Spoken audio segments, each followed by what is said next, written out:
نداء الحق صوت قد شجاني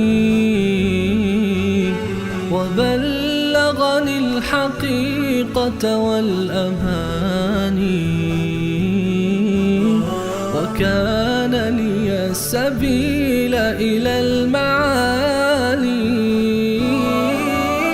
ونورا للهداية والبيان.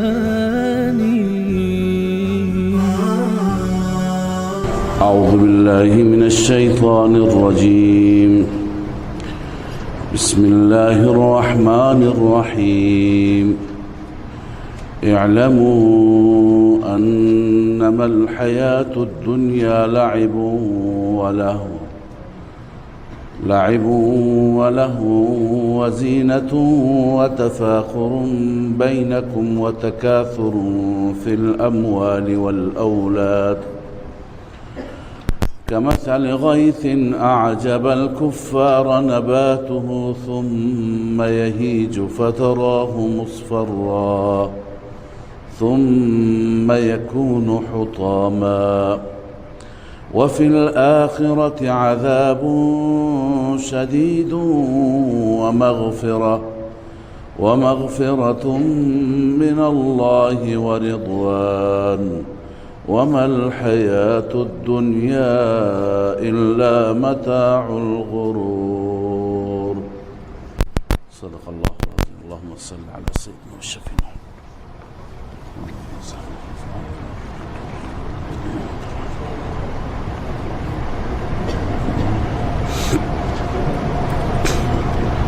در آغاز این سوره مبارکه عرض شد که در این سوره خدای عزوجل تشویق می فرماید.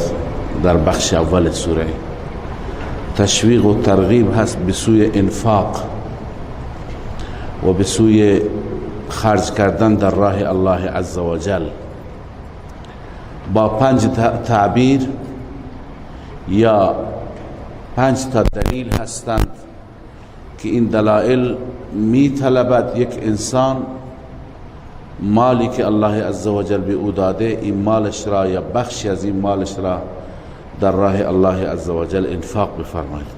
3 تا دلیل را و 3 تعبیر را ما خواندیم. آیه‌ای که تلاوت شد این دلیل 4 هست و تعبیر 4 هست. خلاصه و حاصل این دلیل این هست که الله تعالی می فرماید دنیا لعب و لهو هست، بازیچه و بیهودگی هست و تشبیه میده حقارت دنیا را و بی ارزش بودن دنیا را به کشتی و کشتزاری که ابتداعا خیلی زیباست، سرسبز، شادابه، اما نهایتا شکل ظاهری اون کشتزار به کاه و آشغال و مجموعی از علفهای خشک تبدیل میشه. دنیا هم ابتداش زیباست، زرق و برق داره، زیبایی داره، اما این زیبایی تا ابد نمیماند. سرسبزی و شادابی، سلامتی، هیچ نعمتی تا ابد نمیماند. انسان در هر مسیری باشد، در هر طریقی باشد، بالاخره این دنیا برای انسان وفایی ندارد و با انفاق کردن و خرج کردن آخرت انسان آباد میشه. وقتی که دنیا زندگیش معلوم شد که زندگی دلبستنی نیست، بعد از این زندگی دیگر را الله تعالی معرفی میفرماید آخرت. و فی الآخرة عذاب شدید و مغفرت من الله. آخرت دو جنبه دارد، یا عذاب شدید هست یا مغفرت هست.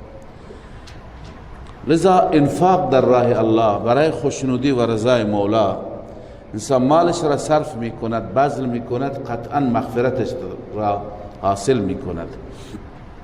به این صورت و به این دلیل انفاق و خرج کردن در راه الله از مواردی هست که باعث میشه زندگی آخرت زیبا بشه. اعلموا انما الحیات الدنیا، بیان حقارت دنیاست. خداوند تعالی می فرماد بدانید که زندگی دنیا لعب و لهو و زینت و تفاخر بینکم و تکاثر فی الاموال والاولاد. 5 تعبیر بکار میبرد الله تعالی. لعب و لهو، در هر 5 تعبیر 5 اسم هستند نکره که بر آنان تنوین آمده. ما قبلا هم خدمت شما در رابطه با تنوین عرض کردیم. امام رازی که امام لغت است معتقد است که این تنوین برای تحقیر و تنکیر است، یعنی هم نکارت ایجاد می کند و هم تحقیر ایجاد می کند و تذلیل ایجاد می کند. مثل متاع که گفتیم، متاع یعنی متاع قلیل. دنیا را جای الله می فرماید متاع یعنی متاع قلیل. لعب هم به همون معنی، بازی بیارزش، لهو بیارزش، زینت بیفایده، یعنی هر یکی از اینها تنوینشان معنای خودشون را تحقیرتر می کنند. لذا الله تعالی می فرماید که انسان بدان که دنیا لعب و لهو، و بعض انسان در دنیا مراحل مختلفی دارد. ابتدای زندگی دنیا بازی هست، سرگرمی هست، لهو و لعب هست. این مربوط به قبل از جوانی هست. در زمان طفلی و بچگی لعب و لهو. و زینه مربوط به زمان نوجوانی هست و جوانی هست. انسان بعد از اینکه از حالت بچگی به در می آید، انسان دنبال زینت هست، دنبال تیپ هست، دنبال زیبایی هست، دنبال به اصطلاح خوشگلی هست. لذا این مرحله بعدی است. در زمان بچگی هیچ که به فکرش نیست، اما به جوانی که برسه دیگه زمان زینت هست. این مرحله دوم است. در زمان جوانی کسی فکر نمی کنه، کسی سعی نمی کنه مال زیاد جمع کنه، کسی برای پست و مقام هم تلاش نمی کنه، فقط ظاهرش خوب میرسه، هر چی داره هم خرج میکنه. پس این مرحله دوم زندگی هست بعد از زمان بچگی. مرحله سوم انسان از جوانی که رد میشه، نهایت جوانی 40 است. بعد از 40 که انسان رد میشه دیگه تفاخر بینکم و تکاثر فی الاموال والاولاد. این مرحله سومه که رو به پیری هست. اون چیزی که موجب فخر میشه ماله، فرزند، اولاده. هی سعی میکنه که مال بیشتر بشه، فرزند و اولاد بیشتر بشه، برای پست و مقام و سیادت و جایگاه انسان تلاش میکنه. طبیعی هست، انسان این گونه آفریده شده و در فطرت انسان نهاده شده. لذا الله عزوجل چه زیبا این مراحل مختلفی را که انسان دارد به تصویر کشیده. لذا الله می فرماید اعلموا انما الحیات الدنیا، بدانید شما از زندگی دنیا جزی نیست که زندگی دنیا لعب و لهو، نوع بازی و لهو هست. بازی چه و لهو هست؟ بیهودگی هست. این مرحله اول. و زینت و زینه هست، زیبایی، آرستگی و تیپ زدن. این مرحله دوم زندگی دنیاست. و تفاخر بینکم و تکاثر فی الاموال والاولاد. مرحله سوم، فخر کردن فی ما بین خودتان. هی کسی هر که فخر میکنه اون چی که من دارم نسبت به همراهم، همسایم، دوستم، رفیقم بهتر باشد. دیگه این وقت انسان به فکر زینت زیاد نیست، به فکر نام و شهرت است، به فکر پول و مقام هست.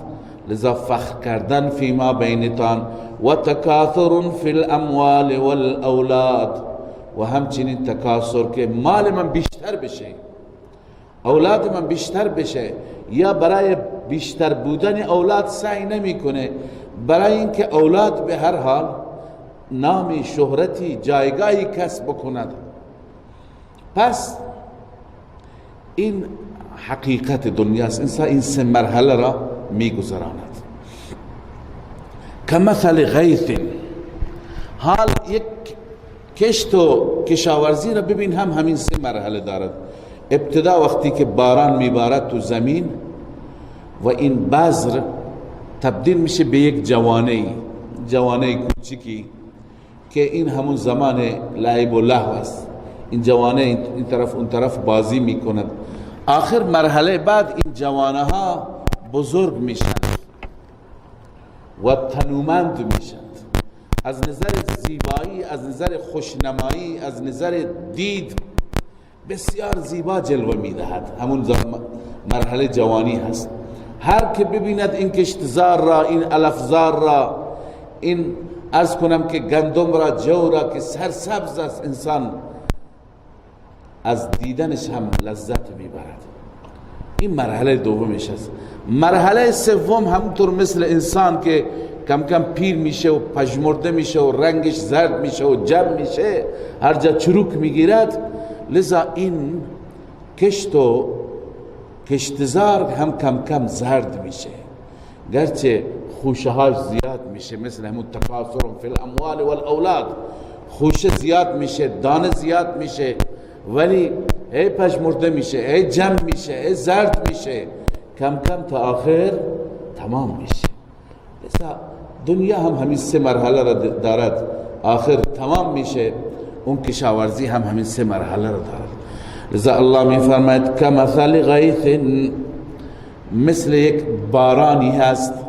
غیث باران را هم میگن، ابر را هم میگن. بارانی که از ابر میبارد. اعجب الکفار نباته، کشاورز را خوشحال میکند نباتش.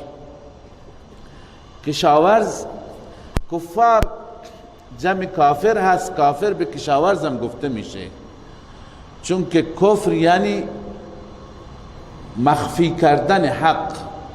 الذين كفروا الذين ستروا الحق عنادا.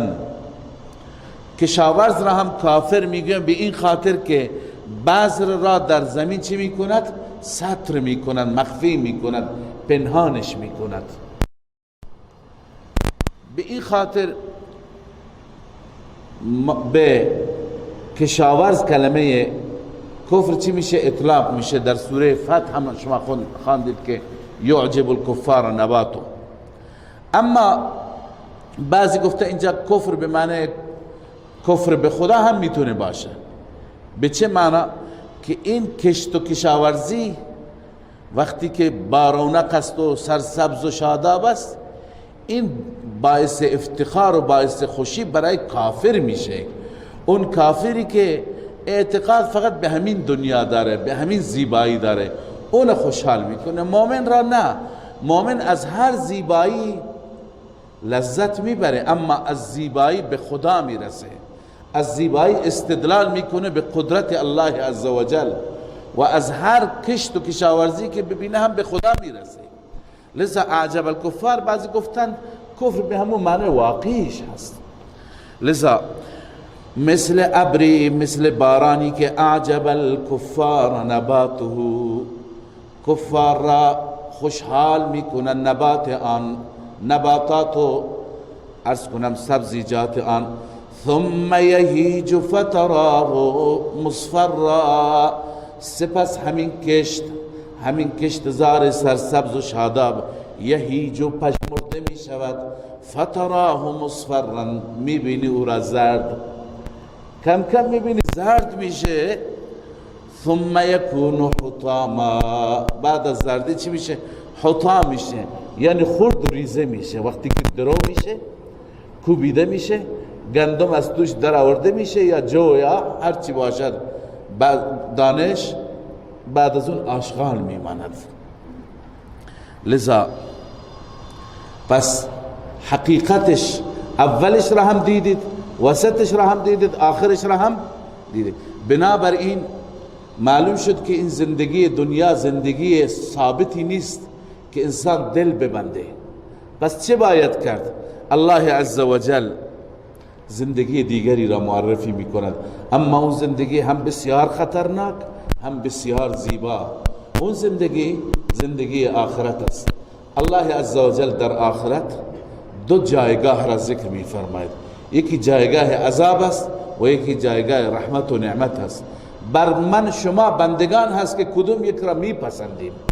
الله می فرماید و فی الاخرت عذاب شدید و مغفرت من الله و رضوان.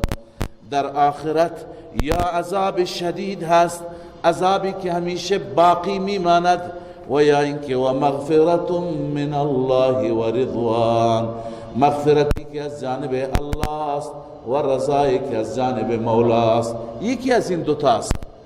پس چرا بندگان همون یکی را که بهتر است نمیگیرند؟ همه بریم به سوی مغفرت. الله میفرماید دنیا نمیگذاره، و ما الحیات الدنیا الا متاع الغرور.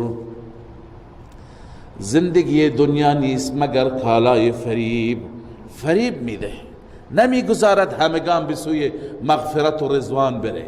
بر بسیاری از انسانها غالب میشه و بسیاری از انسانها را فریب میده. متاع الغرور برای چه کسی هست؟ لمن عمل بها ولم یعمل للآخره. فریب میده اون کسی را که برای دنیایش سعی میکنه و برای آخرت هیچ تلاشی نمیکنه. اما فمن اشتغل فی الدنیا بطلب الاخره فهی له بلاغ الى ما هو خیر منه. هر کسی مشغول میشه در دنیا اما در طلب آخرت، در دنیا کاری میکنه که آخرتش را آباد بکنه، نماز میخونه، طاعت و بندگی، انفاق فی سبیل الله، رسیدن به مستمندان، به بینواها. لذا این زندگی دنیا چی میشه برش؟ متاع فریب نمیشه، بلکه فهی له بلاغ الی ما هو خیر. این وسیله رسیدن به بهتری میشه، یعنی همین زندگی دنیا یه وسیله میشه ما به بهشتی که به مراتب از این دنیا بهتر است برسیم. لذا بعد از این مقایسه و بعد از این موازنه الله عزوجل دعوت میده، ما را ترغیب میکنه، و این ترغیب به سوی آخرتی آباد در واقع ترغیب است به سوی انفاق، چون که در این سوره بحث اصلی بحث انفاق بود، خرج کردن در راه الله عزوجل بود. لذا الله می فرماید سابقوا الى مغفرت من ربکم، از همدیگه سبقت بگیرید، بشتابید، پیشی بگیرید، الى مغفرت من ربکم، بسوی مغفرتی که از جانب ربتان هست، و جنه، و بشتابید بسوی بهشت، جنتی که عرضها كعرض السماء والارض، عرض آن بهشت مثل عرض آسمان و زمین هست.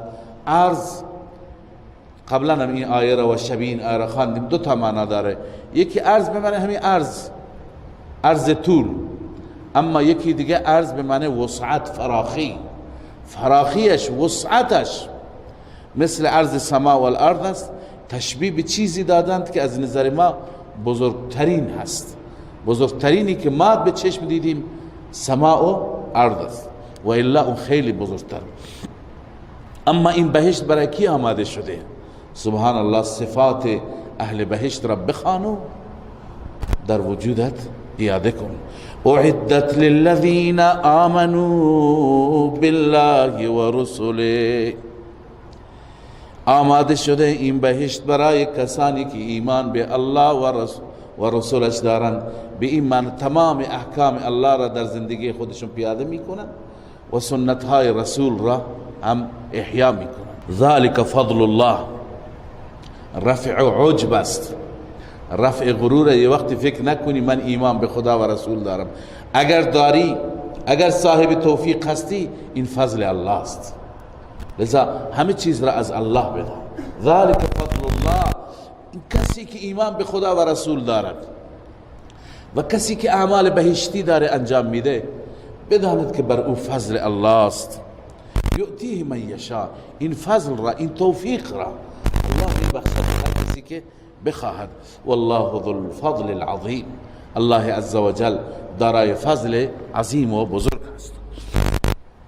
خب دلیل چهارم انفاق بود، چون که واقعا دنیا چیزی نیست که انسان اینجا بتونه بمانه، دل ببنده، برای اینجا ذخیره بکنه، پس بخشی را بفرسته برای آخرتش. ما اصاب مصیبت، این دلیل پنجم هست، دلیل پنجم هست. گاهی انسان مالش را اندوخته میکنه، ذخیره میکنه، خرج نمیکنه برای مبادایی. میگه که به هر حال روز سختی میاد، مشکل میاد، مریضی میاد، فکر میکنه به وسیله این مال میتونه جلوی مریضی را بگیره، جلوی ضرر و زیان را بگیره، جلوی مصیبت را بگیره. الله عزوجل در این آیه شریفه میفرماید که این آینده نگریت هم زیاد جالب نیست. هر چی بیاد به اذن الله میاد، هر چی بیاد از قبل فیصله شده است، از قبل نوشته شده است. چه نعمتی خدا بهت بده، چه مصیبتی برات بیاره. ذا الله میفرماید ما اصاب من مصیبت فی الارض، هیچ مصیبتی در زمین نمیرسد، ولا فی انفسکم، و نه در وجودتان،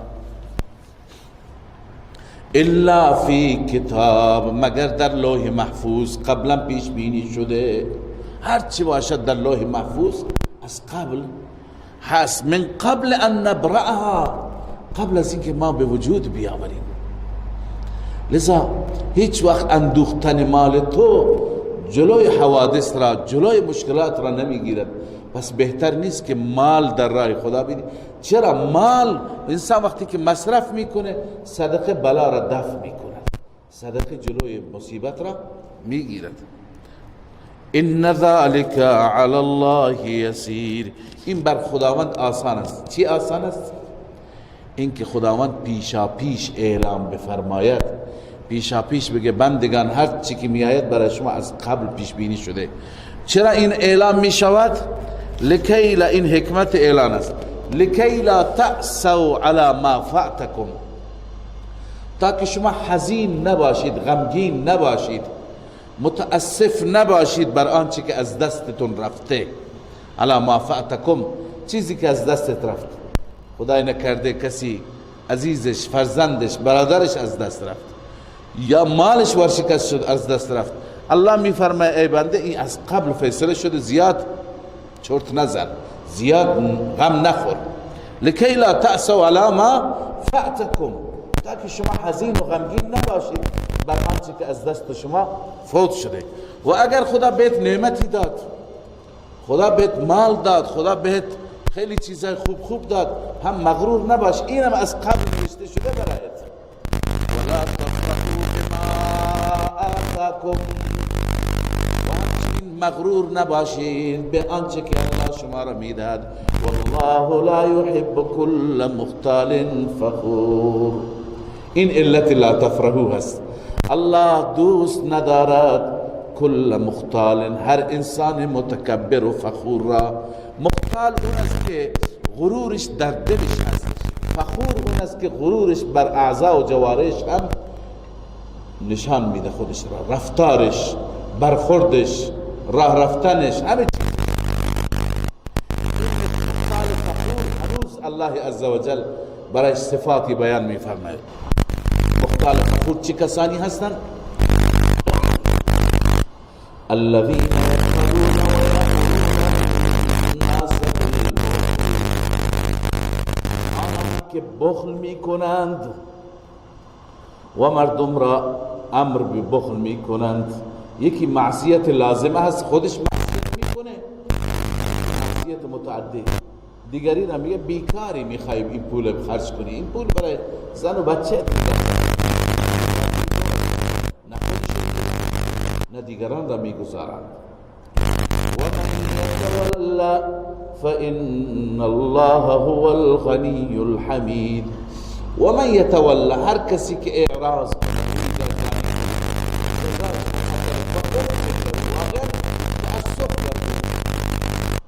مالت را خرج نکن، اعراض کن. فإن الله هو الغنی الحمید، خداوند اون چی که خرج میکرد خودت بود و ستوده شده است. الله عزوجل خلایقی داره که او را ستایش میکنند، نیازی به شما، به عبادت شما، به خرج کردن شما ندارند. خب تا اینجا بخش اول سوره بود، موضوع انفاق. بعد از این موضوع دوم موضوع جهاد بود. الله عزوجل در بخش دوم سوره بیان می فرماید که ما انبیا را فرستادیم، رسول را فرستادیم، کتب فرستادیم. همچنین این کتاب ها ترازو بودند که عدل را اینها برقرار می کردند، قسط و انصاف را اینها برقرار کردند. و همچنین ما آهن را، حدید، آهن را که این آهن موجب ساخت اسلحه میشه، این آهن موجب ساخت تانک‌های نفربر و زرهی میشه، موجب ساخت هواپیماهای جنگی میشه، موجب ساخت انواع تسلیحات میشه که شما میتوانید از خود دفاع بکنید، شما میتونید با دشمنانتون بجنگید. اینا را ما خلق کردیم به خاطر منافع شما انسان ها. توجه بفرمایید آیه را. الله می فرماید لقد ارسلنا رسلنا بالبینات، ابتدا به صورت اجمال، خلاصه همانا ما فرستادیم پیامبران خودمون را با بینات، با دلائل، با حجج. و انزلنا معهم الكتاب، ما همراه اونها کتاب فرستادیم. والمیزان، واو تفسیریه، همون کتاب میزان. کتاب چیه؟ ترازویه. کتاب اگر به کتاب عمل بشه اون خودش قانونه، اون بین مردم عدالت برقرار میکنه، بین مردم ظلم را از بین میبره. والمیزان، کتاب را ما نازل کردیم، یعنی ترازوی عدل و انصاف را ما نازل کردیم. و لیقوم الناس بالقسط، این حکمت انزال است تا که مردم به قسط و به انصاف قائم باشند، یعنی قیام مردم به عدل و عدالت باشند. مردم با هم دیگه وقتی که به کتاب عمل کنند، اگر ما همه مثلا ما مسلمان ها همه پایبند شرع و احکام قرآن باشیم، خب قرآن نه به ما اجازه ربا میده که ظلم بشه، در ربا ظلم میشه به قشر ضعیف، نه اجازه رشوه میده، نه اجازه حق تلف کردن حق دیگران میده. پس هیچ حقی تلف نمیشه و هر جا اختلاف بشه به عدل و به قسط و به برابری چی میکند؟ فیصله میکنه. لذا کتاب برای این هست لیقوم الناس بالقسط. و علاوه از کتاب الله میفرماید ما اسلحه آفریدیم برای دفاع. حکمت جهاد دو چیز است، یکی اعلام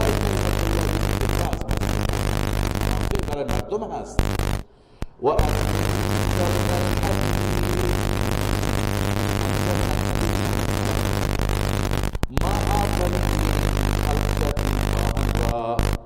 سوره هم اسم سوره حدید است به همین مناسبت. فیه بحث شدید، در آن جنگ شدید است، دفاع شدید است، نبرد شدید با دشمن است. و منافع للناس، و منافع برای مردم است، انواع منافع علاوه از جنگ، از دفاع، برای کارهای دیگر خودمون، برای همه امور از همین حدید و آهن استفاده میشه. ولیعلم الله من ینصره و رسله بالغیب. این موضوع جهاد است. حکمت آهن، حکمت اسلحه، حکمت زره، حکمت شمشیر و نمیدونم تفنگ، اینها به خاطر این است ولیعلم الله، خدا که همه چیز را میداند. قبلا خدمت شما عرض کردم که این علم به معنی علم ظهور است، تا الله ظاهر کند، الله مشخص کند، الله نشون بده به همگان که من ینصره و رسوله بالغیب، چه کسی خدا را یاری میکند، یعنی دین خدا را، و چه کسی رسول خدا را یاری میکند به غیب، ندیده یاری میکند. لذا اسلحه بر میدارد و برای دین خدا می جنگد، در راه دین الله عزوجل برای از هر نوع قربانی دریغ نمی کند. چه کسی آماده است؟ ان الله قوی عزیز، این دفع شبهه است، جواب اشکاله. فکر نکن که خدا محتاج تو هست، نیاز به تو دارد. نه، خداوند خودش قوی هست، قوی هست و عزیز هست، غالبه. همیشه در طول تاریخ، قرآن هم شاهده، تاریخ هم شاهده، خداوند دشمنان خودش را از قوم نوح گرفته تا قوم موسی که فرعونیان باشند، تا قوم لوط، تا قوم ثمود، تا قوم عاد، همه را خداوند مستقیم خودش زده، تار و مار کرده، قوی است. اما شما بندگان را میگه شما بیایید، شما بجنگید تا ایمان شما را محک بزند. میخواد بدونه که شما چه اندازه آمادگی داره برای دین قربانی بدید. ما معمولا که جهاد ندیدیم معمولا بزدلی داریم، بزدل هستیم و دلمون میخواد که همه کارا را خدا خودش بکنه. گاهی بعضی وقت در محافل ما از مشکلات بحث میشه، از دشمنان صحبت میشه که دشمنان چقدر توطئه دارن، چقدر دسیسه دارن بر علیه ما و مسلمانان. جوابهای ما به هم دیگه اینه که خدا خودش درست کنه، خدا خودش درست کنه. به تعبیر حضرت شیخ الاسلام اگر خدا خودش درست بکنه، من و تو را چرا پیدا کرده؟ من و تو برای چی هستیم؟ به چه درد میخوریم؟ خداوند من و شما را درست کرده تا من و شما بیایم به میدان.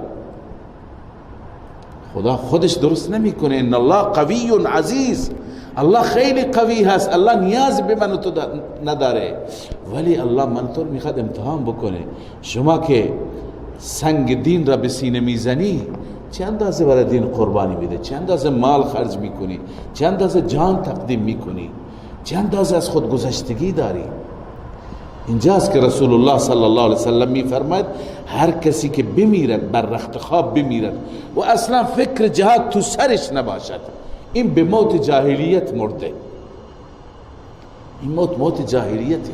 اما هر کسی که در روایت دیگه باز داریم، هر کسی که عزم و اراده جهاد تو دلش باشه که هر وقتی که موقعیتی باشه، فرصتی باشه، دین الله نیاز به من ضعیف داشته باشه، من خودم را تقدیم میکنم.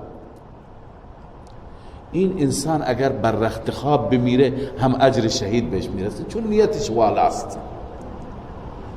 لذا باید در هر مؤمن این جسارت باشه، این شهامت باشد که اگر نیاز باشد من یک جان بی ارزش را تقدیم میکنم برای الله. نسأل الله العافیه، از الله اونطور که رسول الله فرمود عافیت بطلبید، عافیت میخواهیم. اما اینقدر بزدل هم نباشیم. آیات جهاد که در قرآن آمده در مؤمن شهامت ایجاد میکنه، بالخصوص سوره هایی که درباره جهاد باشه میخوانیم که الله اثبات میکند که مرگ در راه جهاد نیست، مرگ در هر صورت است.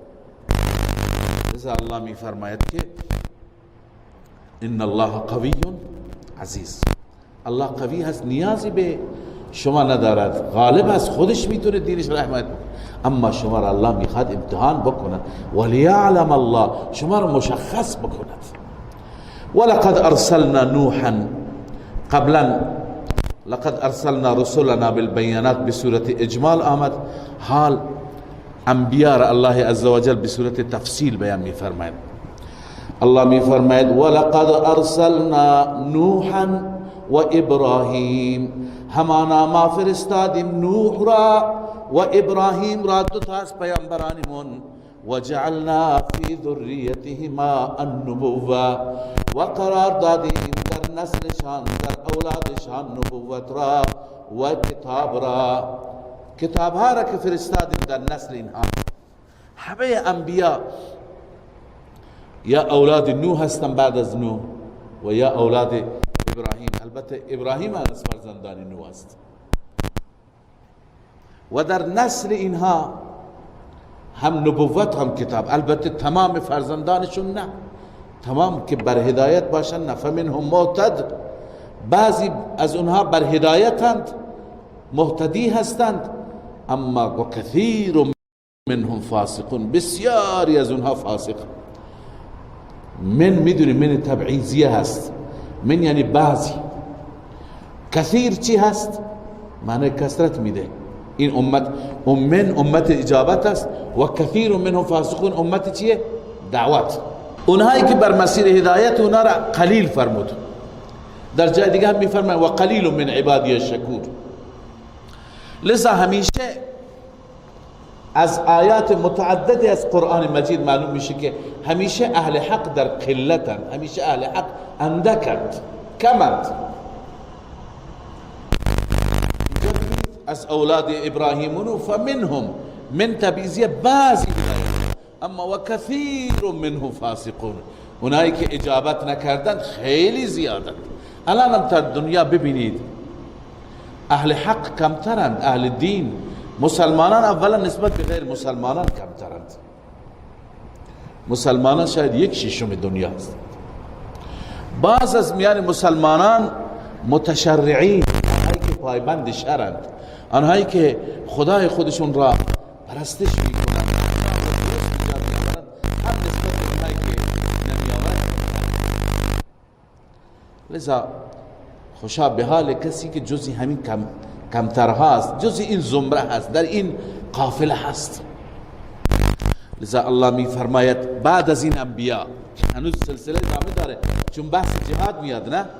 ثم قفینا علی آثارهم برسلنا، سپس ما پشت سر آنها، پشت سر ابراهیم فرستادیم رسولمون را، و قفینا و پشت سر بقیه رسول فرستادیم به عیسی بن مریم را، وقتی که عیسی بن مریم را فرستادیم و آتیناه الانجیل، ما به او انجیل دادیم، انجیل را و خدای عزوجل در رابطه با متبعین عیسی بن مریم اینجا فضیلتی بیان می‌فرماید. وجعلنا في قلوب الذين اتبعوه، قرار دادیم در دل کسانی که پیروی کردند از عیسی، اونایی که به حق پیروی کردند، رأفتا و رحمتا، ما در دل اونها رحمت و رأفت ایجاد کردیم، محبت و الفت ایجاد کردیم. نسبت به هم دیگه ترحم، عطوفت، مهربانی، این صفت خوبی هست که مسلمان ها، ایمانداران نسبت به هم دیگه محبت داشته باشند. این را الله عزوجل به عنوان یک صفت بارز یاد می کند. و رهبانیت، آیا رهبانیت را هم ما قرار دادیم؟ نه. و رهبانیتا ابتدعوها، الله می فرماید رهبانیت را خودشون ایجاد کردن. اول رهبانیت را توضیح میدم و بعد این آیات را تشریح میکنم. رهبانیت یعنی گوشه نشینی، غار نشینی، گوشه گیری. بعضی از اصحاب عیسی علیه السلام و بعضی از حواریین، اینها گوشه نشینی را از شهر نشینی و از در اجتماع بودن ترجیح دادند. به خاطر چی؟ به خاطر اینکه گفتند ما میخواهیم رضای خدا را به دست بیاریم، بریم و تنها خدا را عبادت بکنیم، با مردم کار داشته نباشیم. این را میگه رهبانیت. البته در دین مبین اسلام رهبانیت نیست به این معنا که انسان برای همیشه یک گوشه بشیند و با جامعه کار داشته نباشد، با ملت کار داشته نباشد، حقوق خودش را نسبت به ملت ادا نکند. لا رهبانیت فی الاسلام، رسول الله صلی الله علیه وسلم فرمود. و رهبانیت امت ما جهاد است. ما این امت را الله عزوجل خیر امت آفریده. خیر امت هستیم چون وظیفه داریم برای در قبال بقیه مردم. کنتم خیر امت اخرجت للناس ای بعثت للناس. ما مبعوث شدیم برای نفع مردم، ما باید به مردم نفع برسونیم. لذا تک تک ما باید مفید واقع بشیم. الله عزوجل از ما انتظار دارد ما انسان های نافعی باشیم. للناس این لام برای چی هست؟ انتفاع. ما نافع باشیم، ما باید مفید باشیم. بنابراین اگر ما طوری زندگی بکنیم، حتی اگر عبادت، خب گاهی انسان نیاز به خلوت داره. گاهی انسان میره مثلا یه ماهی، یه 10 روزی ایام اعتکاف، برای همین نوع مسائل هستن. با کسی صحبت نمیکنه، همونجا با خدای خودش خلوت میکنه. در دل شب الله عزوجل هر شب گذاشته این خلوت را. شما 1 ساعت بلند شو، هر شب خلوت کن، راز و نیاز کن. نیاز دارد انسان از نظر روحی روانی واقعا نیاز دارد. اما اگر کسی برای همیشه خلوت گزیند و جلوت را ترک بکند، جامعه را ترک بکند، این رهبانیت در اسلام نیست. در دین مسیح هم نبود. بعضی میگن که در دین عیسی رهبانیت بود. نه، الله میفرماید تفسیر درست همین. البته یک تفسیر این است که این رهبانیت عطف است بر رحمتن، ولی تفسیر راجع اینه که و رهبانیت ابتدعوها، عامل این ابتدعوها است، رهبانیت را خودشون ایجاد کردند. ما کتبناها علیهم، ما بر اونها ننوشتیم. الا ابتغاء رضوان الله، ما چه نوشتیم بر اونها؟ ما نوشتیم که اونها طالب رضا الهی باشند، فقط خدا را راضی کنند. اونها میخواستن خدا را از طریق این رهبانیت راضی کنند، لذا رهبانیت را خودشون ایجاد کردند. رهبانیت را که خودشون ایجاد کردند، رفتن تو غارها، رفتن تو کوها. اکثرا راهبان مسیحی تو غارها مردند، فوت کردند. ما در سوره کهف بحثی داریم که آیا این اصحاب کهف کجا هستند. 4 تا 5 تا غار را مفسرین خودشون حواله میدن. یکی میگه من خودم رفتم این غار را دیدم، تو اندلس استخوان‌ها را دیدم. یکی میگه من خودم ترکیه رفتم دیدم این غار را. یکی میگه من خودم شام دیدم این غار را. واقعا همینطوره. هر جای مفسرین شنیدن اون غار اصحاب کهف رفتن دیدن استخوان. اون زمان مسیحیان برای اینکه به خدا برسند گوشه‌نشینی را اختیار میکردن، میرفتن تو غارها عبادت میکردن، اونجا میمردن. تنها بحث اصحاب کهف نبود، لذا بعدا استخوان‌هایشون اونجا مونده. هر که دیده فکر کرده که اصحاب کهف همینه. پس الله میفرماید که ما کتبناها علیهم، ما ننوشتیم بر آنان. چرا ننوشتیم؟ همین رهبانیت را. الا ابتغاء، الا استثناء هست، لکن ما برای اونها چه نوشتیم؟ طلب رضای خدا را نوشتیم. اما اونها رهبانیتی از خود ایجاد کردند. خب آیا به این رهبانیت هم پایبند شدند؟ الله میفرماید فما رعوها حق رعایتها، اونها رعایت نکردند آن را حق رعایت. مسیحیان رعایت نکردند، خیلی ها. چرا؟ چون که رهبانیت، خدمت شما عرض کنم که رهبانیت که در دین اسلام نیست، چون یک حرکتی است برخلاف فطرت انسان. الله عزوجل انسان را فرشته نیافریده که انسان نیاز به غذا داشته نباشه، نیاز به نان و آب داشته نباشه، نیاز به زن و بچه داشته نباشه. الله در این انسان غریزه جنسی آفریده. لذا اینها گفتن نه ما استفاده نمی کنیم. الان شما ببینید کلیسا همین ادعا را دارد ولی همیشه فساد تو کلیسا گزارش میشه. این پدرهای روحانی، به اصطلاح پدرهای روحانی، اونها همین ادعا را دارند ولی این یک حرکتی هست برخلاف فطرت. تو فرشته که نیستی. اینا میرفتن تو غارها اونجا عبادت میکردن. مردم به اعتقاد این که اینها انسانهای شایسته هستند همونجا میرفتن خدمت اینها، برای اونها غذا میبردن. لذا به جای اینکه زود اختیار کنن غذا نخورن بهترین غذا را میخوردند، چون مردم اعتقاد داشتن میرفتن. زنها پیششون میرفت چه بسا فساد میکردند. الان هم شما اگر بررسی بکنید کسانی که راهبند، کسانی که پدر روحانی هستند، اینها از نظر تنعم و تعیش خوشگذرانی بیشتری خوشگذرانی را دارند، بیشترین فساد را. گاهی اون پاپای بزرگشون که مرد شماره یک مذهبی هست هم گرفتار بدبختی ها میشه، فسادهای اخلاقی میشه. چرا؟ چون که برخلاف فطرت حرکتی است. لذا الله میفرماد فما رعوها حق رعایتها، اینها اون رهبانیت را رعایت نکردن، حق رعایت نتونستن بکنن.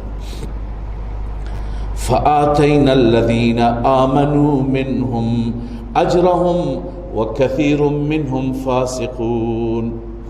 خب ما دادیم به آنانی که ایمان آوردند از اون مسیحیان اجرشون را، اما بسیاری از اونها فاسق. بعد از اینکه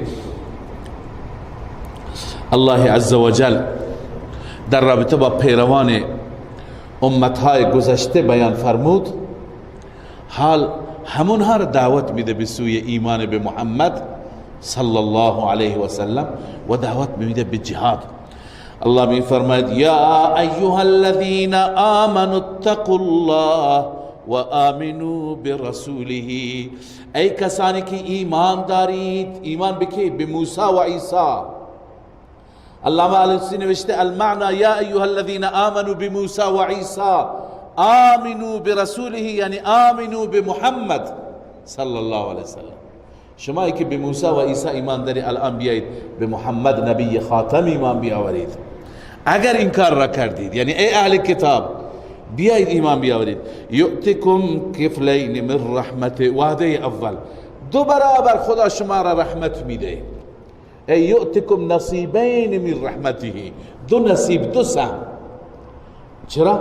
نصیبا علی ایمانکم بمن آمنتم به اولا، یک ایمانونه که به موسی ایمان آوردی، به عیسی ایمان آوردی، و دوم و نصیبا علی ایمانکم به محمد آخرا. لذا یؤتکم کفلین، الله 2 سهم به شما میده من رحمته و یجعل لکم نورا تمشون به، و الله عزوجل برای شما نوری قرار میده، نور ایمان، که به وسیله اون نور بروید شما. و یغفر لکم، وعده سوم شما را مغفرت میکند، نوری که آخرتتون را هم روشن میکند، دنیایتون را هم روشن میکند. والله غفور رحیم، الله عزوجل غفور بخشنده و مهربان است برای کسانی که توبه میکنند. لئلا یعلم اهل الكتاب الا یقدرون علی شیء. الله تعالی این بیان را فرمود، اهل کتاب را دعوت به ایمان به محمد داد. لئلا یعلم اهل الكتاب، بعضی گفتن لا اضافی است، ای لئن یعلم اهل الكتاب، تا اهل کتاب بدانند که الله یقدرون علی شیء من فضل الله، اونها توانایی ندارن بر فضل خدا، اونها قادر نیستن. ببینید اهل کتاب از کجا ناراحت بودند؟ از اینجا ناراحت بودند که چرا پیامبری اکنون از بنی اسرائیل منتقل شد به بنی اسماعیل. این عهده و این مقام و این جایگاه مال قوم و قبیله ما بود، چرا به بنی اسماعیل منتقل شد؟ الله می فرماید ما این بیان را میکنیم، شما را میگیم به محمد ایمان بیاورید تا که اهل کتاب بدانند که الله یقدرون علی شیء من فضل الله. این فضل خدا به کسی نبوت میده، به کسی نمیده. این به دست اهل کتاب نیست، اونها قادر نیستند بر هیچ چیز از فضل الله. و ان الفضل بید الله، و فضل به دست الله است. یؤتیه من یشاء، به هر کسی بخواهد میدهد. والله ذو الفضل العظیم، الله عزوجل صاحب فضل عظیم هست. خب این سوره مبارکه حدید بود.